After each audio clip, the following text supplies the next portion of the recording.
Welcome to the Beth Yeshua Podcast. For more episodes like this, visit bethyeshua.org/media.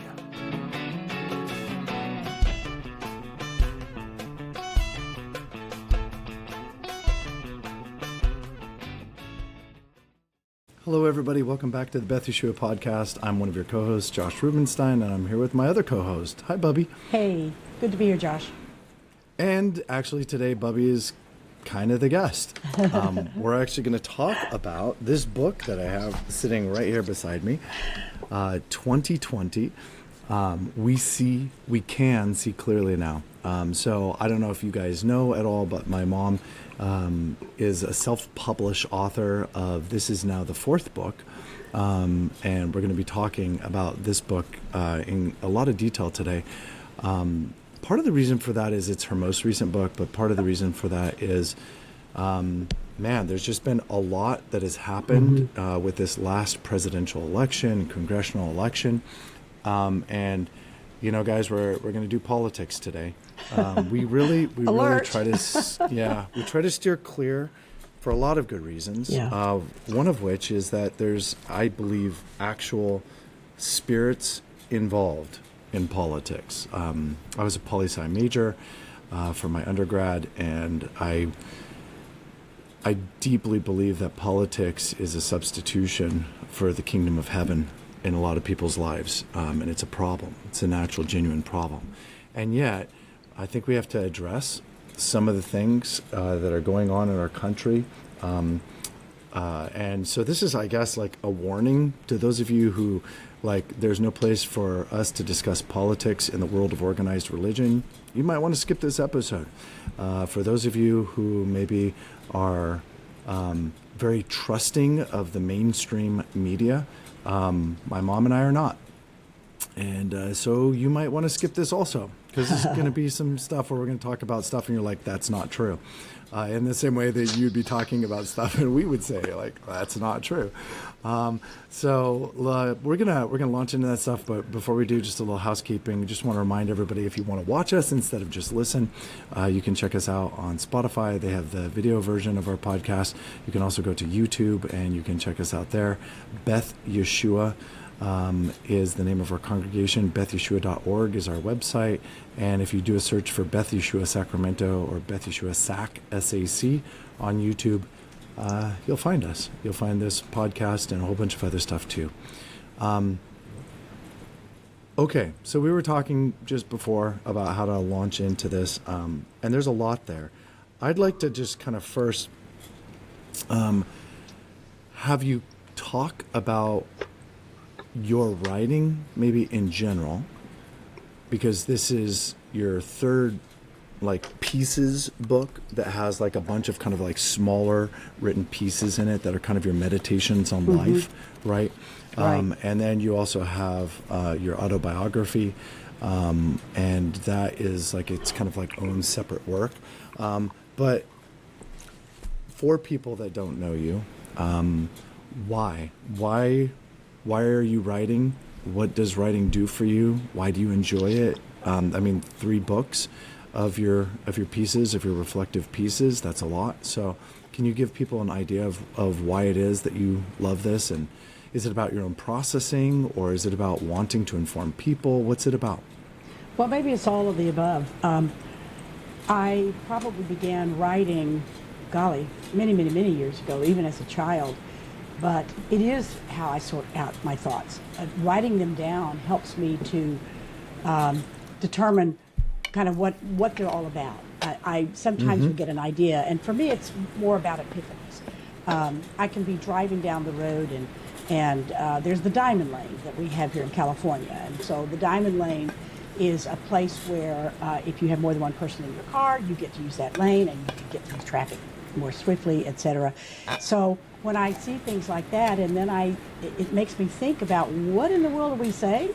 Are we actually doing that? And so my pieces, that's what my pieces are about. They're about just looking at things in everyday life and sharing kind of what I hope is an insight, what I hope is an epiphany for other people, but it's kind of an epiphany for me. And I may be very simple-minded, so my epiphanies may not be earth-shaking, But I find it kind of remarkable that I will be out just having conversations with people, and they will engage a topic or start on a topic, and I'll say, that was my third piece in that book. And Right. they'll talk about another, that was in, the one from 2014. So I know that it's not necessarily thoughts that only I am having, but it's thoughts that other people who are just walking along in life and they're making connections. And I think that's for me the biggest part. It's making a connection with an idea and what does that mean for us in our lives.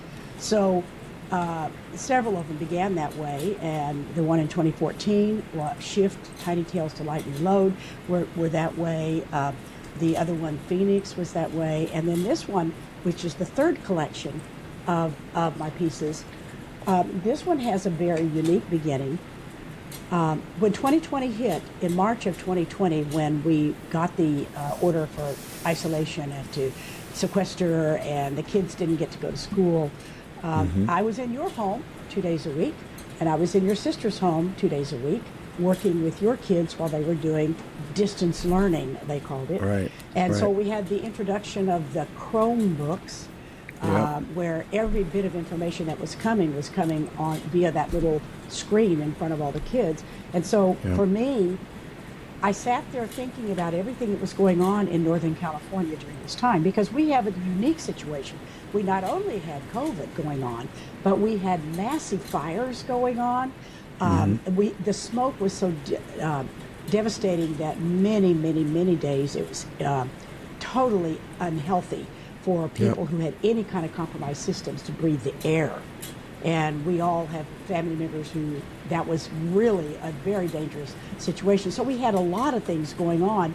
And as I sat there with the kids and I had my own computer there, I just sat there and I just mapped out about 30 pieces about, various things like society and our beliefs and family and friends and school and work and all these things. And I just started to organize an idea. This idea needs to be touched, this idea.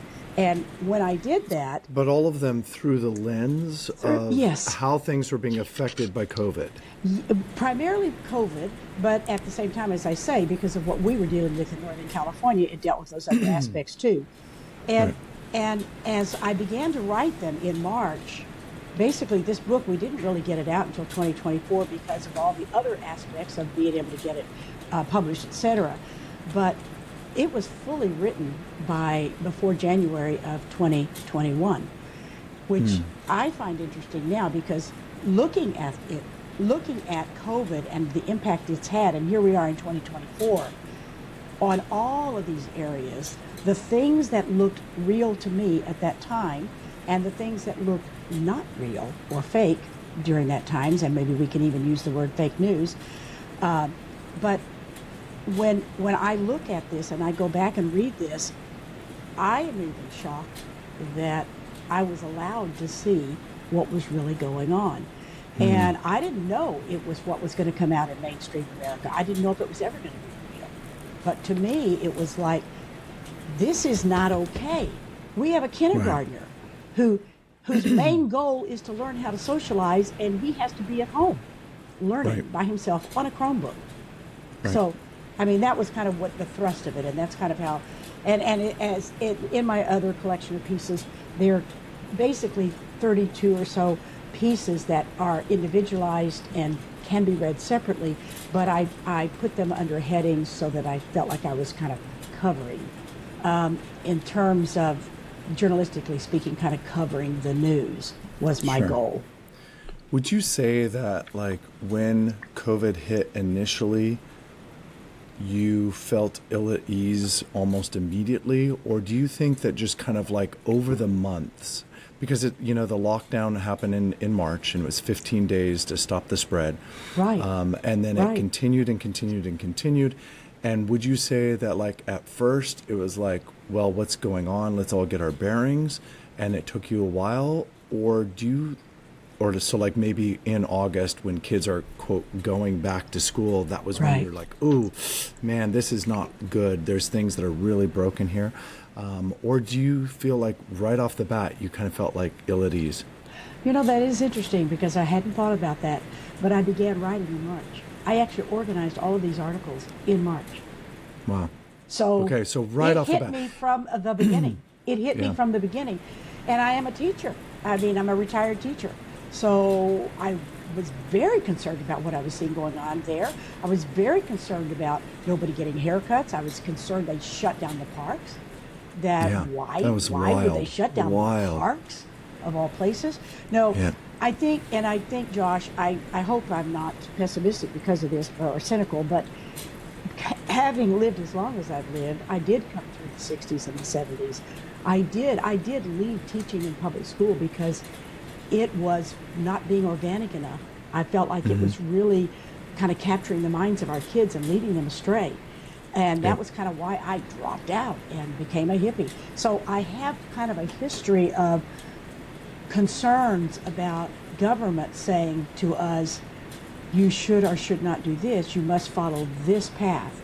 And then to do it everybody having to do it. And my other concern was if this is making people my age sick, confine me. Don't confine Right. my kids, my grandkids from going to a park. So Right. And the whole thing, like I remember as a teacher, when everything shut down in March, I remember the Oh, my. angst that Yeah. all of my graduating seniors felt. oh my.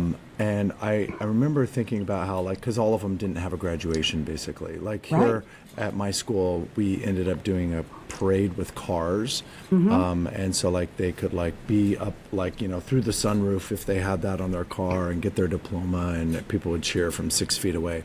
I remember writing a letter to my principal telling him I felt that this was a degree of control that was a slippery slope. Yes. And that once you begin down a path of controlling so that nobody can possibly be hurt, you're really infringing upon people's freedom. And I'm not Yes. talking about like the freedom to like infect other people. I'm talking about the freedom to do what you want to do. So Pursue if you life and want, liberty, just to if pursue you life, want to yeah. go to a graduation ceremony and you're willing to take that risk, you should be allowed to, right? We have this weird nanny state mentality to me that has like kind of taken over in some ways where it's like, we're going to protect people whether they like it or not. Exactly. Now, some of that is like, okay. Well, it's I okay if we think do that for there's- our children. That's different. well, and I think that there's some clear-cut cases where like seatbelts seem like a thing that we can mandate, right? There doesn't really seem to be a significant downside. There's no debate really of the science of seatbelt technology and whether or not it's saving lives, right? That seems to be a thing. But there were a lot of things that were happening during 2020 Right. and the subsequent years that were very much up for debate. Although there were a lot of people who didn't consider those things up for debate. They were like, oh, no. Like Dr. Fauci has said X, Y, and Z. I know. Therefore, this is what we do. And so there was this kind of like top-down level of control. And so Yes. I told my principal, you, I think, just as a man, need to stand up like you're the principal of the school and say to the board, if you haven't already, like, I object. Like, I think that we can find a way to allow people to opt in that frees us from any legal obligations if they get hurt in any way. I mean, we have students sign waivers for every sport that they're That's part true. of. Yes. That if they get physically hurt, like it's not on We're not us. liable, You know, right. like we're not liable. And in addition to that, young people in particular, and we knew this pretty early on, healthy people without comorbidities were getting sick, but they were not dying. And Right. the people that said that that was not true, that was a lie. It was definitely people who had comorbidities that were passing away. And I mean like by a lion's share. And you might say, well, isn't it worth it to control everybody if you can save one life? I don't think so, actually. Because it was a very real psychological cost that came along with these things. That's right. I remember here in Placer County, where I teach, suicidality among teenagers Oh doubled. my. Oh yeah. Doubled overnight. Yeah. So for people to say like, oh, there's no consequence locking people in their homes with, infinite screen time and only social media to guide them. Oh yeah, there was consequences. We saw it. We're still trying to come out of it. So it's interesting to me that you say you were allowed, you feel like you were kind of allowed to see through or to see this from the very beginning. Or is it just that maybe that old hippie mentality of like not trusting the man, which I think is kind of helpful in a lot of ways. What do you think it was that allowed you to see through it? Well, I think that may be part of it. I mean, obviously, I did go through that experience, and coming out of that experience and back into what mainstream society from having been a hippie, I saw things somewhat differently. But I have never, I keep this term, absolute power corrupts. Absolutely, it just keeps ricocheting through my head that no one should have absolute power. And when you have power to say every detail of somebody's life, no, you cannot go here, you cannot say that, you cannot do that. And then look at media. We were being censored as well. Anybody who tried to say anything contrary was censored. That's so right. Actively censored. Actively and we know that censored. now. Like the whole truth has come out on that. Yes. When Elon Musk purchased Twitter and changed it into X, he released their algorithms and showed that they were actively discriminating against things that they considered to be untrue or, fraudulent claims. Now, it's interesting you're talking about the control. Here in California, our governor had like emergency powers. And I know that a lot of governors had those emergency powers throughout the United States. And one of the connections, I think, to Messianic Judaism or to all organized religion was that all organized religion was immediately and summarily dismissed. It was just like completely cut off. Almost without a thought. It was just like, it should be automatic. That is frivolous. That is not essential to life. Correct. And Walmart and Target and abortion clinics were all open. Like all of these other things that like we were like, whoa. So like people can go because I guess they need food at Walmart, I guess. And that's why like Walmart is considered something that's essential. And I want to err on the side of like grace, like maybe the doctors were trying to do the best that they could, and they were really trying to mitigate the spread of things. Like, I get that. I also know that like a lot of older people come to organized religious services, right? So I understand that, I get that, but still, that felt like a layer of control that was just like, I feel like it's so much better, just even as a parent, to say like, yeah, okay, there are times when I have to like, my child is about to run into traffic. That's a hard no, right? But then there's the other things where it's like, do I let him go hiking when he has a bad heart? I mean, there's other things. Exactly. Exactly. Right. And even this, right? Like, if we inform people and we say, hey, listen, if you have comorbidities, if you're an older person, you really should not be going out in public. You really should try to isolate. These are the things that you need to do to care for yourself physically. All the preventative things, that people could do. But none of that was really the case. It wasn't like you choose. It was like we will choose for you. So now let's go back. I wanted to say one little thing, which I thought was interesting, is one of my articles, one of my pieces in here is worshiping at the altar of Walmart. That's right. And that was the one of actually talking about how crazy is it. I mean, Walmart has groceries, but it has everything else too. And I'm not even sure people were social distancing. Anytime I looked, it was like, kind of grabbing and almost like consumerism run amok. Because then we also had shortages. We had things, people were, toilet paper. The toilet paper shortage. The toilet paper shortage. The hoarding of toilet paper. Yeah, which was real. Like people were having their homes broken into because they'd hoarded. They actually used to use Sears catalogs for toilet paper. Okay. Yeah. use what you got to use. TMI. Yeah, and it's interesting. Like, I think each one of your pieces, like, I was reading through a bunch of them last night to refresh my memory and to kind of get ready for this. A lot of your pieces were kind of like taking these slices of what had changed and kind of holding it up to the light of day and saying, like, is this a valid change? Is this actually something that should be okay? Is this something that's actually protecting people? And are there long-term ramifications for what we're doing right now? Yeah. And should we approach this with a little bit more sobriety? And I'm kind of curious, like, if you were to look at, like, your sections in the book or your pieces in the book, are there ones that seem most like, wow, I really called it. I nailed it with this one. Like, I was writing about this, and I thought your one on education certainly was.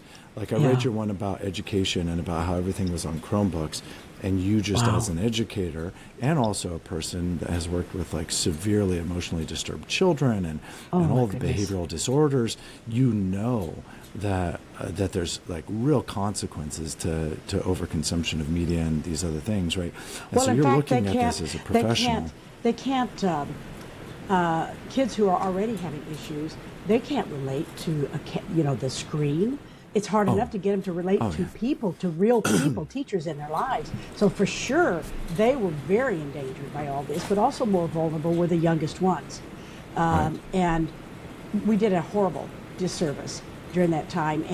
And teaching them to fear each other. See, that was the other part of it. It was like the fear.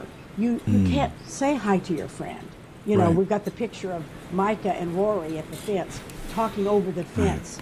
And they weren't exactly 6 feet apart. But it's like scary. You're not supposed to, little kids see things so differently too, because fears are real, they're palpable to them. And they think everybody is to be feared. I think that's one of the huge disservices we paid. I don't want kids to feel like they can trust everybody, but I would rather them give the benefit of the doubt, because I think you grow up a little healthier. But the 6 feet apart thing, I don't know if you know, but Fauci was called in before Congress again recently. Right. They love to call him in and give him a hard time, bless his heart. But one of the things that they asked him point blank was, okay, what's the science behind 6 feet separation? And he was like, honestly, there's not really. It just kind of seemed like the best idea. And, like, I was looking at the actual transcripts. So, like, if anybody wants to fact check me, I was looking at the actual transcripts of this online. And it's very, very clear. It's the oversight committee for the House of Representatives. And, like,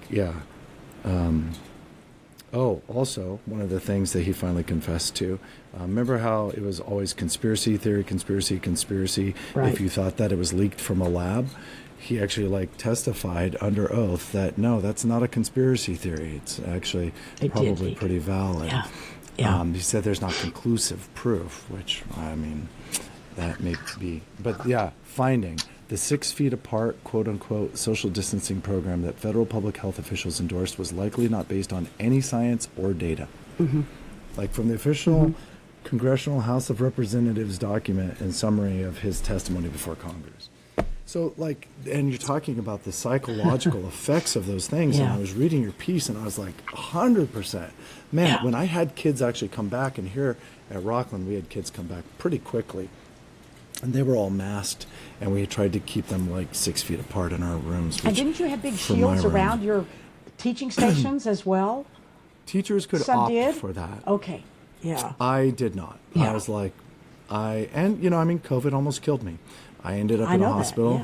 Spoiler alert for those of you who don't know my life. I ended up in a hospital with COVID pneumonia and permanent lung damage in my left lung, and still a really asthmatic kind of crazy cough that happens in the morning after it. I still think it was better than living in fear, honestly. Like, and I didn't have comorbidities. That's why I was, I was very healthy. I eat healthy. I work out. I'm very disciplined in those things. And so just looking at the research and what was happening, although, man, COVID pneumonia really sucked. That was definitely the most sick I've ever been. Very frightening time for all of us, for your family especially. Yeah, I dropped 30 pounds. And your congregation. a week. Yeah. But anyways, so like all that being said, when students came back and they had masks on and they were separated from each other, they were kind of zombie-like. I mean, honestly, they Yes. were really like stoic in their facial expressions. It was hard to read people, and not just even with the masks. Even when the masks came off, kids were kind of frozen, like there's no expression on their face, and that's coming back. Like we're seeing people like really recover from that now, but it took time. It like actually took time. People were Well, I locked down think for they so went long. inside themselves. Oh, And, for sure. and really, I'm also qualified to teach kids with behavioral problems and issues that keep them from fully benefiting from an educational setting without some kind of intervention. And that really is kind of what's going on with them. They kind of have protected themselves. They're compartmentalizing and they're pulling in. And that's kind of what we saw. That was that demeanor. It was like flat. It was flat. Yeah, flat demeanor. Yeah. And it's interesting because, like, I think that generation already has predisposition towards that because of all the social media Right. and the I agree. technology. Yeah. They're very much into, we stare at the phone, right? And I deal with people as long as I need to deal with people so that I can look back at my screen again, right? Right. And so they're already like struggle. That's the struggle. I believe that is going to be the addiction of this generation, right? And that's the struggle. And parents are going to have to decide what they want to do to help their kids not become that. But then you lock them in their rooms with three screens, three That's different right. screens. I remember like when I was teaching, Yep. I had students dropping in Fortnite, playing Apex Legends, while they were also scrolling TikTok. This was the explosion of TikTok in the United States. It's when that social media app took off. I mean, like, it profoundly affected, like, the students, and it affected their demeanor, and they were already struggling. I want to say one thing that actually happened at your house when I was there doing distance learning, and I was with one of your kids who was in a science class at the time, and he was on his Chromebook, and I was sitting right beside him with my computer, and the teacher made a comment to the whole class and said that nobody should be going to churches because that's where everybody's dying and getting sick and everything. And Which was also statistically not true. I know. And so, I heard it, and I said, well, tell your teacher that what I'm about to say is coming from your grandmother sitting here, and that is not okay for you to get your political beliefs in the middle of what's going on with this Right. world right now, and it trying to influence these young minds. It's about, you don't want them to have freedom of religion anymore. What's this all about? And I could watch the expression of the teacher as she read that comment, and she immediately said, "Class is over, shut it down." So one of the other things that we saw is if we were around, if kids happen to have people or adults around them while they were doing their distance learning, you're seeing some things that were going on in every classroom all the time that we never get to see. Totally. Teachers are teaching their own beliefs. Totally. Everything you teach, because I've always said this, the quality of the teacher, the character of the teacher is so important because you're going to teach who you are. You can't help but Right. teach who you are. You're Right. supposed to be teaching your content. And like a good journalist would be, you're supposed to be objective and teaching this and letting them draw conclusions from it. But that's not what's going on in our classrooms. And in fact, here we are in 2024, and it's worse than ever. Wouldn't Oh, you for sure. agree? Yeah. Oh, 100%. And I Yeah. think that, like, honestly, like a big part of the most recent national election was kind of a referendum on the two competing ideologies right Yes. now of this world. Yes. And the ideology that's predominant, and I mean, we're in California, so obviously it's skewed, but the ideology that's predominant within my school is a very left-leaning, I wouldn't even call it left, I would call it like very like extreme liberal, ultra-liberal, woke mentality, and it's everywhere on my campus. Now, there's actually You invoked the woke a fair word. chunk, Yeah. there's a fair chunk of Yeah. of teachers that seem to be really grounded in their faith in particular, and don't seem to be kind of swept into that, which is different than any other public school that I've been part of. But it's very real often, and we know this as a teacher. Like, I think part of it is as teachers, we should be honest, and we should tell people like, hey, this is where I stand politically, but like I'm not going to make that my focus. I've actually really kind of gone more of a different route, which is I want my students to have no idea. You know, they can see my character, they can see who I am, and I don't need to talk about politics with them. In fact, you know, it's pretty eye-opening when some of them will like look up our podcast or something like that and see old sermons that I've preached, and they realize like, oh, he's like really, really into the Bible and like traditional values, and like they had no idea, and they'll come and talk to me and be like, wow, Ruby, I had no idea that this is who you are. Yeah. And it's like, yeah, you know, I mean, like, you don't need to know that in order to do graphic design or photography. Like, you don't need to know, like, who I am. And the values that I even instill in them as far as leadership within mentorship and other things in my courses where my editors lead classes, all of that doesn't have to be, it's rooted in godly concepts. Right. It's rooted in self-sacrifice. It's rooted in servant leadership. As are all of the documents for the United States, our governing documents, right? Correct. Yeah. Yeah, but you don't have to like bring it explicitly. Like they don't need to think that they need to be like me. And another point too is who should have the influence is the parents. And we used to always say this in education. I started teaching in 1967, and it was in what I never took Latin, so I don't know the exact way to pronounce it, but in parenti locus, whatever that is. It's like we are standing there as teachers in the place of the parent to put forth what the parents want for their children. And where has that gone? Which is why parents still vote for the school board, right? Parents vote for the school board, and those are the people that are in charge. And it's really interesting. Our school board here is really, really conservative. Really, really conservative. Much to the chagrin of many teachers. They're like, how dare these conservatives? Like, they were voted in by the parents, and if you haven't noticed, look around. The parents are very conservative here, and that's the values that they want at this school. In fact, like ones that were more liberal were voted off the board during COVID time. During COVID. Like, get out. I want to mention one more thing that we haven't broached, and it's that article I wrote on page 119 called "The Call." Right. Because one of the factors that I spend some time on in one of the several of the articles is the fact that the most vulnerable generation during COVID was really the baby boomers. And massive numbers. If you look at the numbers of people in the United States who are baby boomers and were baby boomers during that time, I say I'm not exactly a boomer because I was born in 44, so during the war, but I was called the silent generation, ironically. But I think it's interesting that the people who were instrumental in getting a lot of good things to happen in our world, and also some very questionable things to happen, such as Roe v. Wade, came from that generation. And when you think of a call, you think of it being a time of taking out the sickly, etc. And that's what happens in nature. But I think it's interesting that this particular virus we were the most vulnerable. My age group, we were the most vulnerable. But I almost felt like maybe it was a call. And I'm talking on a spiritual level now. And I'm wondering, and if that had occurred to you during that time. I remember, like one of the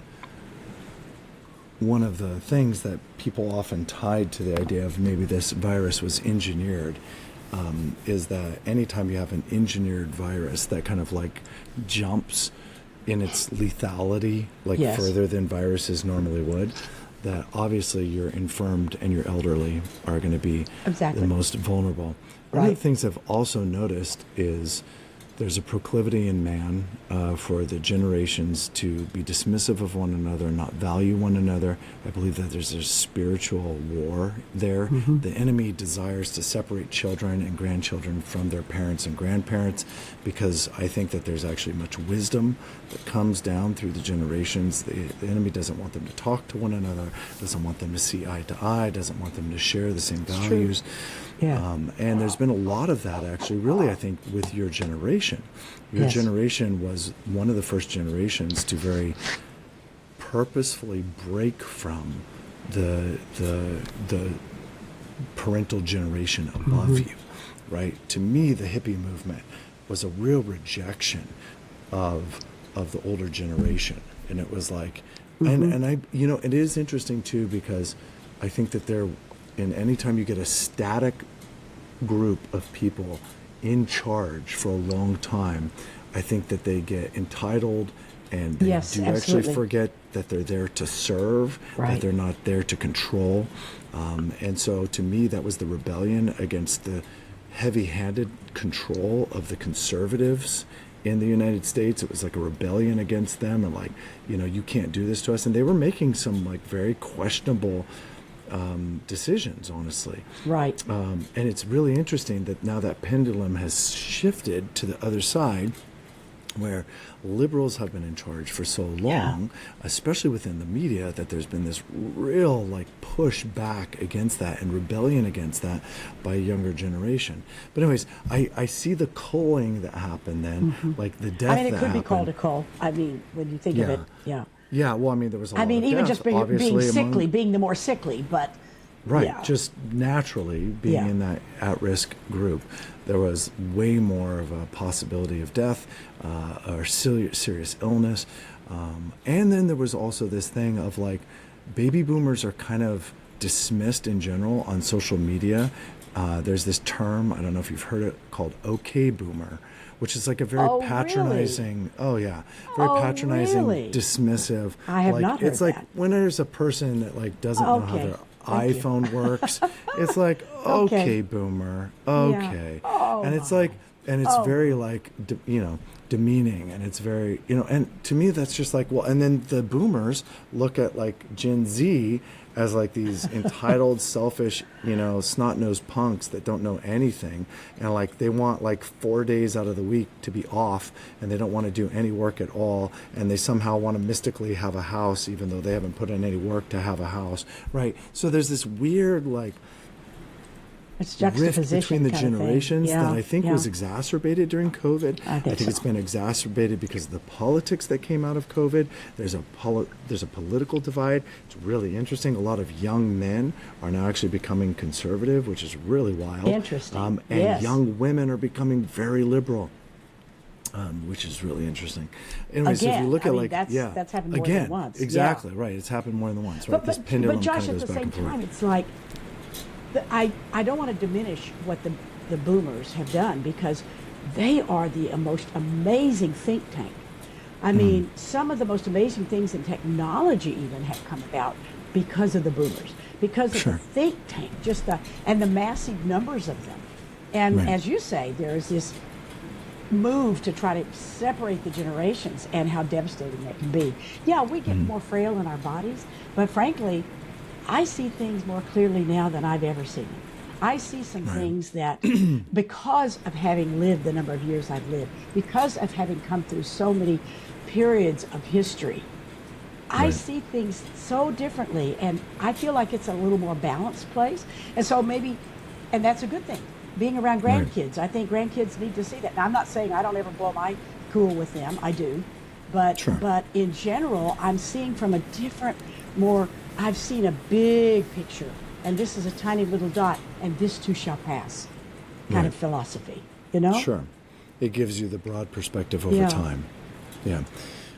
And I think even your book, to me, is indicative of that, right? Because what you're doing is I think for a lot of younger people that have maybe not endured severe crisis, Yes. or like even just the upheaval, like you talk Yeah. about in your book, of the 60s, a time of like serious upheaval and confusion and wondering was something that, like, I think that might even be why you saw through it so quickly, of Maybe. like, oh, they're using this as an opportunity for Maybe. control. Yeah. Like I've been through the wars, as it were, and maybe literally too. Like, and we've seen what this country does, and like this is unacceptable. And this is This not who level of we control. are. This is Right. not who this country is. And so that's the other part of it, the whole foundation of who we are. I also liken this to people trying to totally change everything in America. It's like loving America, wanting to come here, and we're all basically immigrants, wanting to come here for what is here, which was a Judeo-Christian foundation for a government, wanting that. And as soon as we get here, we try to change it into what we're more comfortable with. And I'm thinking it's so strange, but it's so typical. It's like if you invite people into your home and they want to stay with you.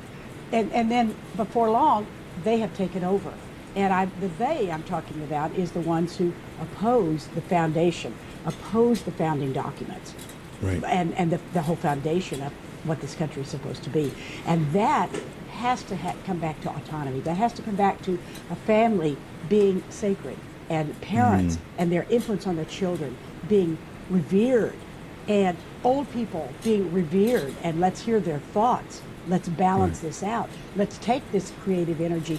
Every great technology, anything that's happened in any civilization, has been standing on the shoulders of the older generation that came through. I don't care who they were.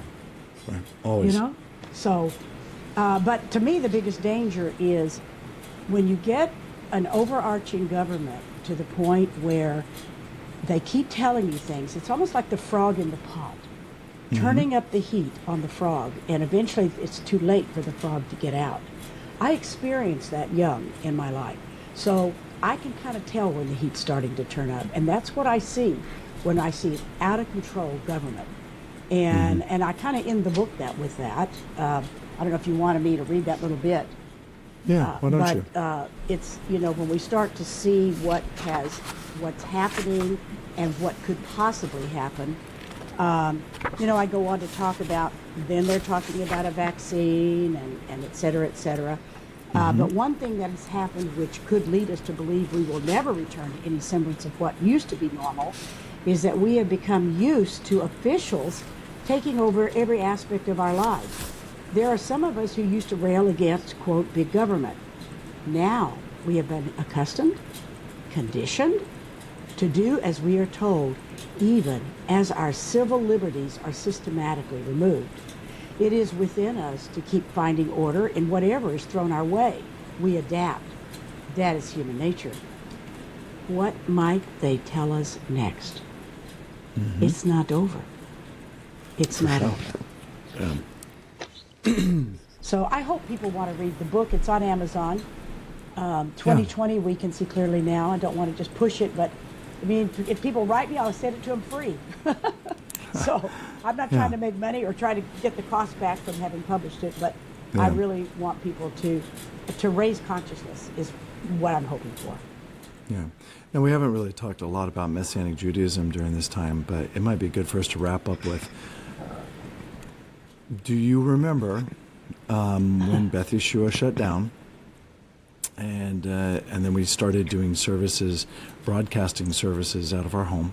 Right. And then we went back to in-person meetings pretty quickly. Because right around the time when they made parks illegal, that was when I was like, that was it. Yep. Yeah, I don't Where's see the any logic? I don't see any rationale there. And I was looking for scientific papers that defended that That's right. policy decision, and there were none. I was just like, keep people away from people, period. And it's like, yeah, there's costs. There's real costs to that. And if you don't think that there is, and it's just all benefit, then you're not paying attention to who people really are. We deeply need one another. That's right. Anyway, so we went back, and I was just kind of curious, what your thoughts were about that time when we were shut down, and when we were having the service out of our house. We invited you, right? Weren't you at those services in our house? Yes, I was there. I think several of the some leaders. I think your intern was there and his wife were there during that time. It felt so strange. It felt like, because, we don't have religion. We have relationship with the creator of the universe. That's what we have. And he created us to have companionship. He created us to have children and to have friends and family. And that's an inner relationship. Even when we make decisions, we want to have a counsel to help us decide what is a good thing to do and what is not a good thing to do. And we cannot do that without interacting with each other. So to me, that was the biggest expense that was happening. Not only were they not letting us go this way and being around each other, but they were keeping us from reaching up to the deity that we recognize. And so to me, that was just, it felt surreal. And I was so grateful. I didn't know what was going to happen. Frankly, I didn't know if you were going to be arrested because you made the decision. We're going back. And we were renting from another facility, so we had to say to them, we're going back. And they said, you do what in your conscience you want to do. I thought that was really amazing. And it was unclear whether or not it was legal at the time. In fact, I think it was still illegal in California, but there was this big lawsuit that was happening from one of the churches out here, which they won, by the way. Yes. And the government had to pay them a lot of money because it was clearly prejudiced against religious organizations. Yes. There were a lot of other places that remained open that were large, quote, super spreader places.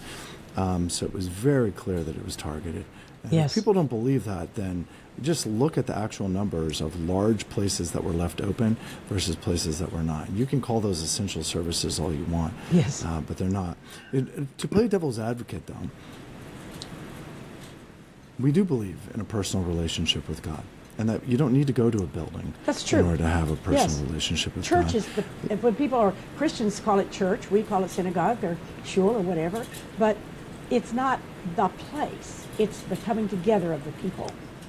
Right. So what for you is the difference between your own personal relationship with God versus coming into a room with other people to worship and to pray corporately? I think being on my own, I can read the Bible on my own. I can do all those things. I can call somebody and see what they think about a scripture that was read or whatever, but I don't think God intended it that way. I think what he created was for us to work together to understand who he is and what's important for our lives. And as I talk about counsel, you want to get advice from each other. You want godly counsel. And so many people within our community, we try to reach out and say, who has needs? Who's going through something? Who needs something? We didn't even know. We couldn't even tell who was going through something. Even if we did a Zoom meeting, we couldn't tell, what somebody is thinking and feeling and who has needs. But when you're face to face with somebody in the congregation and you're talking to them and you're saying, well, you're limping. What happened?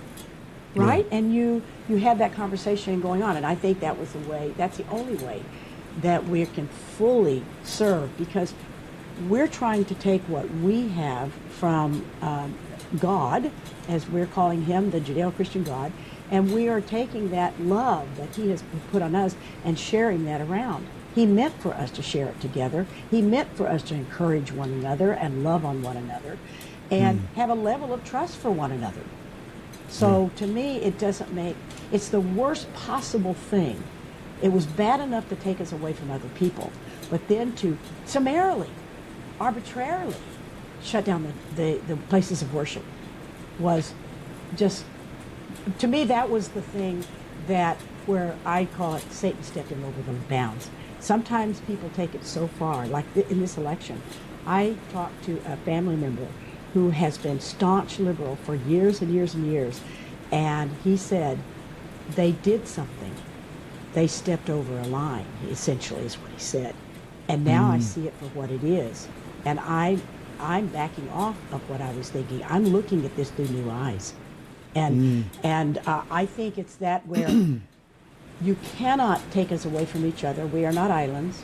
You cannot take us away from each other, and you cannot take us away from having the opportunity to minister one another within our religious groups. Yeah. That makes good sense to me. I think it's for you and I who have been involved in ministry for many years, it seems very evident. Right. I think for other people, especially during that time, it seemed like, well, that's like just banning concerts for a while. Like, you just want to keep large groups of people away from each other as much as possible. Yeah. And I think that, I think that there are just really wonderful, compassionate people who very, very much disagree with you and I and what we're saying right now. Yeah.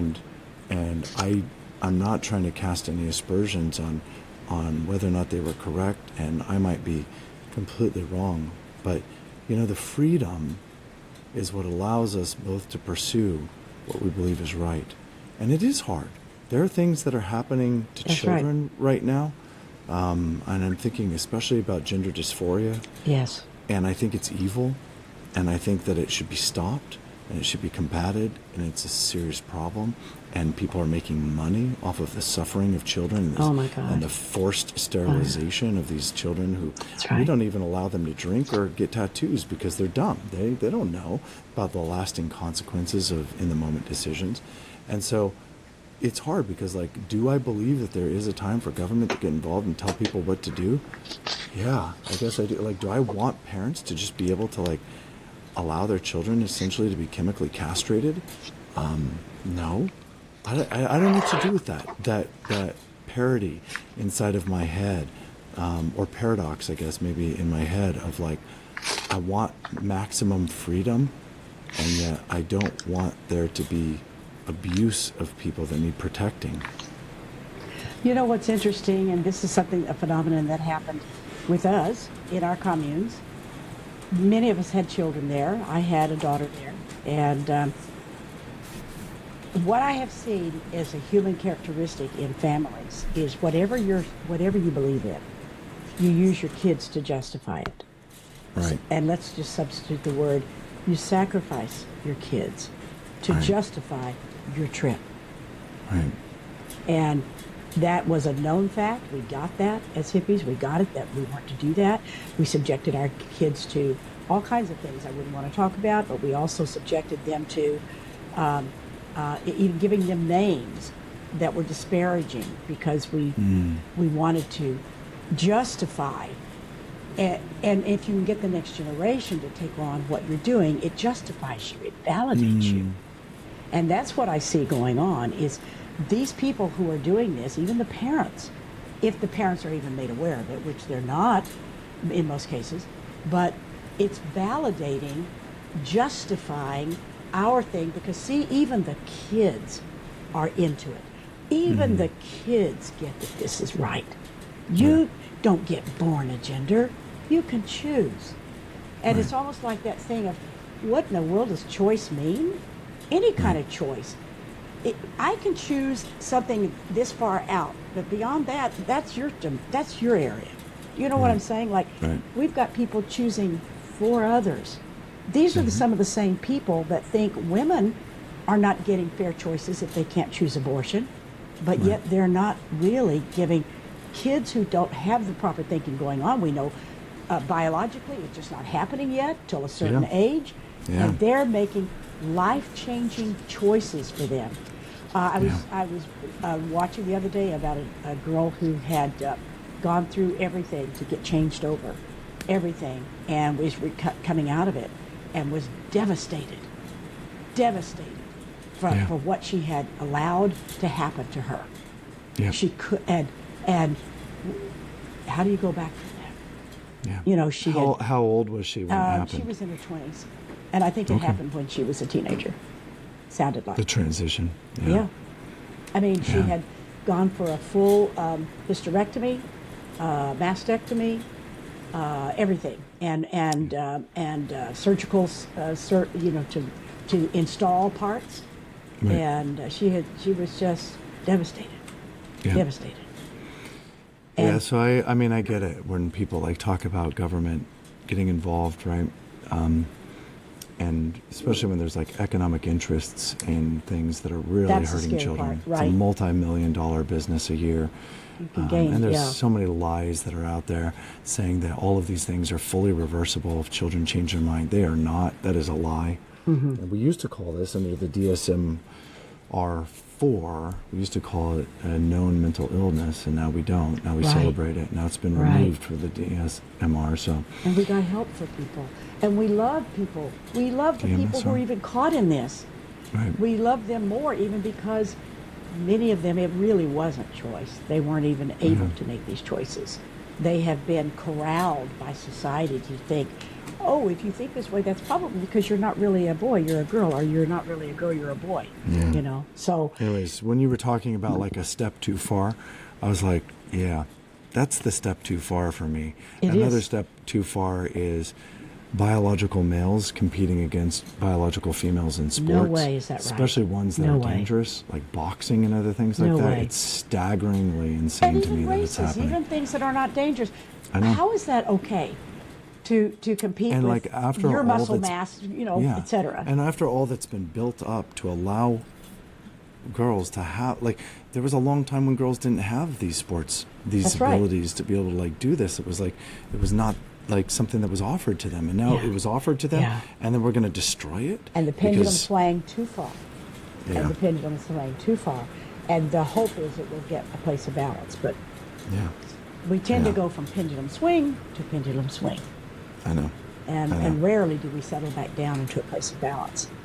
Yeah, But this is way too far. This Oh, yeah, is for sure. This is sacrificing our children. It really is. Right. There's no other Oh, way yeah. to put it. Because and really, the chemical content of the brain, et cetera, it's not fully formed till anybody's 25, male or female. So Right. what do you know? The final steps haven't happened until Right. then. Any decision making before that time is suspect. Isn't it interesting that it's the sacrificing of children where you can see the good or the evil of a society? It's so true. Like all the children that we have murdered through abortion, and all of the children that we have that we've like Mutilated. through this. It's like, it's literally when I read like Torah and I think about what they used to do in the old That's right. pagan societies with their pagan temples. right.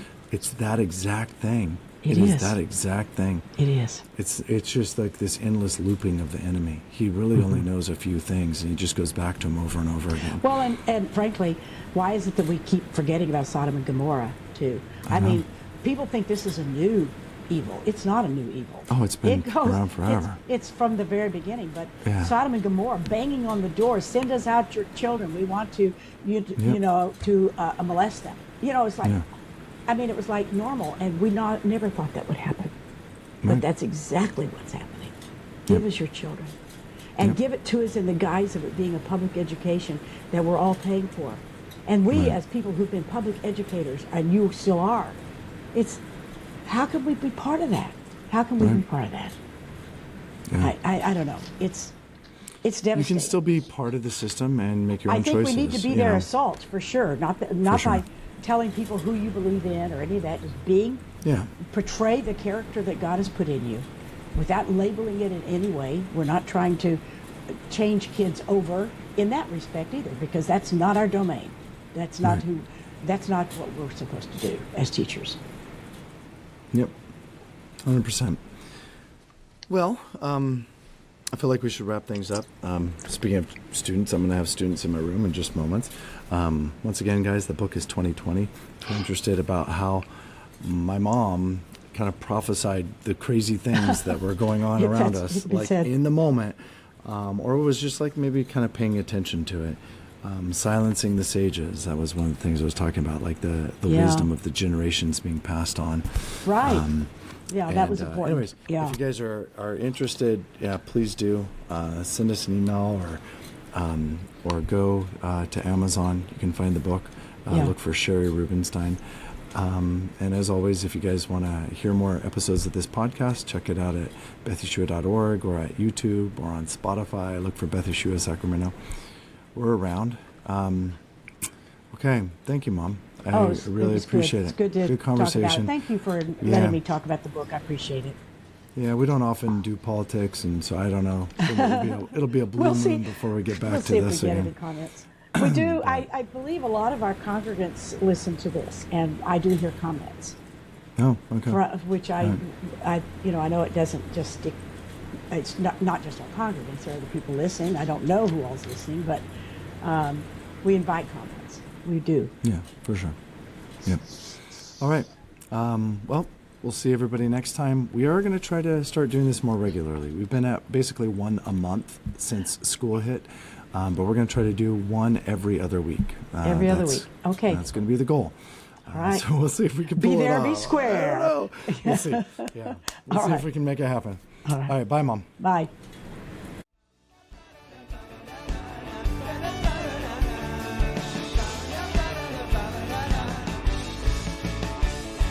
Thank you for listening. If you enjoyed this podcast, you can always visit betheshua.org for more.